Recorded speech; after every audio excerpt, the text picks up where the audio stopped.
ከዚህ ከሐዋላው ጋር በተያያዘ ማለትም የአሜሪካ መንግስት ወደ ሀገር ቤት ገንዘብ የሚልኩ ሰዎችን እንዳሉት እርሶም እንደገለጹልን ግሪን ካርድ እና የሥራ ፍቃድ ብቻ ያላቸው እንደዚህም ደግሞ ወረቀት የሌላቸው ሰዎችን 5% ከመላኪያ በተጨማሪ ለሱቆች ከሚከፈሉ ወይ ለዌስተርን ዩኒየን ከሚከፈሉ በተጨማሪ 5% የአሜሪካ መንግስት እንደሚያስከፍል ነግረዋል።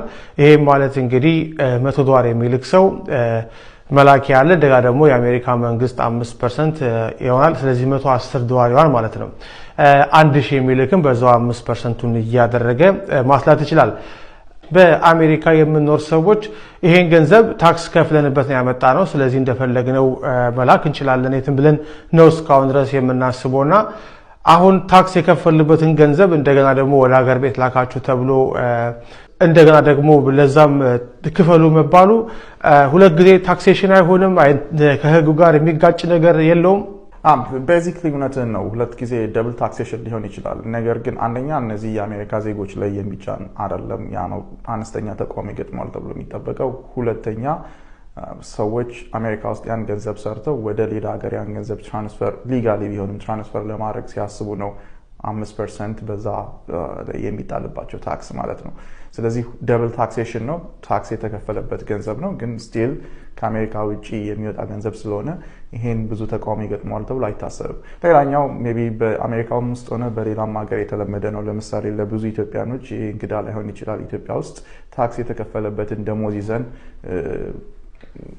ካፌ ስንሄድ ኦር ሳምፕሌስ ሰርቪስ የምንጠቀምበት ቦታ ስንሄድ ቫት እንከፍላለን እንደገና ማለት ነው። ከዛ ታክስ የተከፈለበት ገንዘብ እዚህም ሀገር እንደዚህ አይነት የሴልስ ታክሶች አሉ በተለያዩ ስቴቶች ማለት ነው። ኢቨን ኢፍ ታክስ የተከፈለበት ገንዘብ ቢሆንም ያ ገንዘብ ሌላ ማቴሪያል ላይ ስናውል ስቴቱ ከእንደገና ታክስ የሚያደርግባቸው ሲቹዌሽኖች አሉ የፌደራል ገቨርንመንት። ስለዚህ ደብል ታክሴሽን አዲስ ነገር አይደለም። ይሄ ቢል እያስተዋወቀ ያለው ግን እንዳልከው የስ ታክስ የተከፈለበት ገንዘብ ነው ወደ ሀገር ቤት ልንልክ የምንችለው ሞስትሊ ያ ገንዘብ ለድጋሚ ታክሴሽን ተጋላጭ ይሆናል ማለት ነው። ግን ማይንድ ዩ ይሄ አሜሪካኖች የሚልኩት ገንዘብ አይደለም።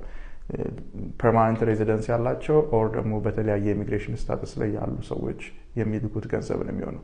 በተለይ በዚህ ኢትዮጵያኖች፣ ህንዳውያን ብዙ የሬሚታንስ ያላቸው አገሮች ኢምፓክትድ ይሆናሉ ተብሎ ይጠበቃል። በእርሶ እይታ ይሄ ህግ ሙሉ በሙሉ ይጸድቃል ብለው ያስባሉ? እስኪ አስተያየቱን ቢነግሩን። በጣም ከባድ ነው ያለ ማለት ግን አንድ ማሰብ ያለብን አሁን ሃውሱም ሆነ ሴኔቱ በሪፐብሊካን ማጆሪቲ ቁጥጥር ውስጥ ያለ ነው። ብዙ ቻሌንጆች እየገጠሙት ነው ቢሉ ኦልሬዲ ሃውሱም አልፏል። ሁለት ሪፐብሊካን ብቻ ዊዝድሮ ካረቡ ከሃውሱ ማለፍ ይችል ነበረ። የሃውስ ስፒከር ይሄን ሴኪዩር ማድረግ ችሎ አሁን ቢሉ ሃውሱን አልፎ ወደ ሴኔት ሄዷል። ሴኔቱ ማሻሻያ ካደረገ በዚህ ቢል ላይ ተመልሶ ወደ ሃውሱ ይመጣና ከእንደገና ቮት ይደረግበታል። ሴኔቱ ግን ካሳለፈው ፕሬዝዳንቱ ጠረጴዛ ላይ ይቀርብና ፕሬዝዳንቱ ከፈረመው ህግ ሆኖ ይጸድቃል ማለት ነው። ህጉ በጣም አስፈሪ ነው። እንግዲህ ይሄ ቢል ከጸደቀ የእርሶ የጠበቃ ቢሮ ምንድነው አገልግሎት የሚሰጠው?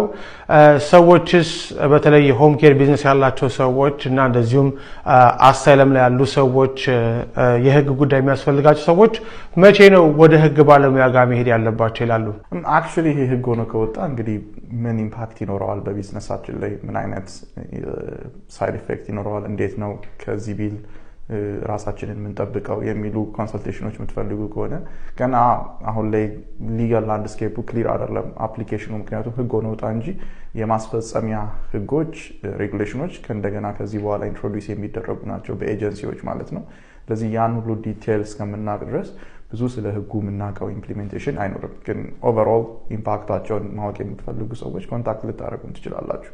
በአሳይለም ላይ እንዳልኩ በጣም ቻሌንጂንግ ነው የሚሆነው ለእኛም። ምክንያቱም እኛም ክላይንቶቻችን ብዙ ያሳዝኑናል። ኢትዮጵያን ክላይንቶች ብዙዎቹ አቅም ያላቸው አይደሉም፣ ገንዘብ ያላቸው አይደሉም። ለዚህ ሎሌቨር የሚከፍሉት ክፍያ አለው። ቶፕ ኦፍ ዛት አሁን ለመንግስት የሚከፍሉት ሌላ $1000 አምጡ ሲባሉ ጫና እንደሚያድርባቸው ምንም ጥርጥር የለም።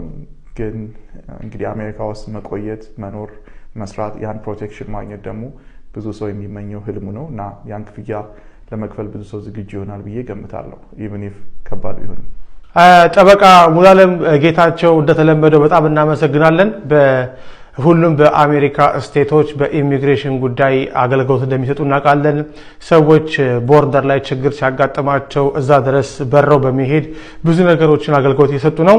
ለዛሀበሻ ቤተሰቦች ደግሞ እንደዚሁ በህግ ጉዳይ ላይ ያለውን ነገር እውቀቶትን ስለሚያካፍሉን እናመሰግናለን በተመልካቾቻችን ስም።